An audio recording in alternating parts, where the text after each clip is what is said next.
आज म चाहिँ यो चतराको रातो भाले भन्ने होटलमा चाहिँ हामी खाना खाना भनेर चाहिँ आएका छौँ।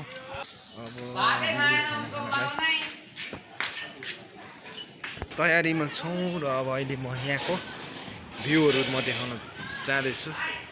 यो कोसी र यो भर्याङ चढिसके पछाडि चाहिँ यहाँ एउटा रुख पिपलको बोटमा चाहिँ ट्री हाउस जस्तो बनाएको छ र मेरो भाइले चाहिँ मलाई पुरै क्यामेराले कैद गर्दै गरेको अवस्था। अनि हाम्रो चेलीबेटी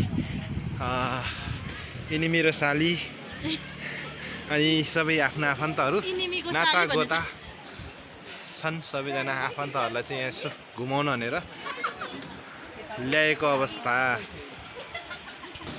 भाइ यो हाम्रो भाले होटलको विशेषता के छ खास? विशेषता त्यही हो, लोकल भाले हो। रातो लोकल भाले स्पेसल त्यही हो। यो क्यामेरा चाहिँ हाम्रै साली नानीहरूको हो कि यहाँ तपाईँहरूको? ए तपाईँहरूको यो रातो भालेलाई चाहिँ फेसबुकमा चाहिँ उयो पेज छ? ए त्यसको लागि राख्नुभएको हो।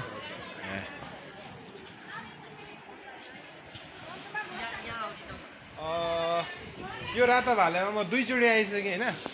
अब भाइले नि मलाई सहयोग गर्नुपर्ने भयो। मेरो युट्युब च्यानलमा पनि यसो सब्सक्राइब हान्ने बेला हो। म भ्लग पनि बनाउँछु है।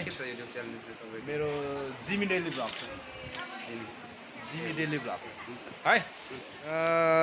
हामी सबैजना देवी गाउँबाट अनि हाम्रा चेलीबेटीहरू सबैजना आफ्नो आफ्नो पोजमा छन् है।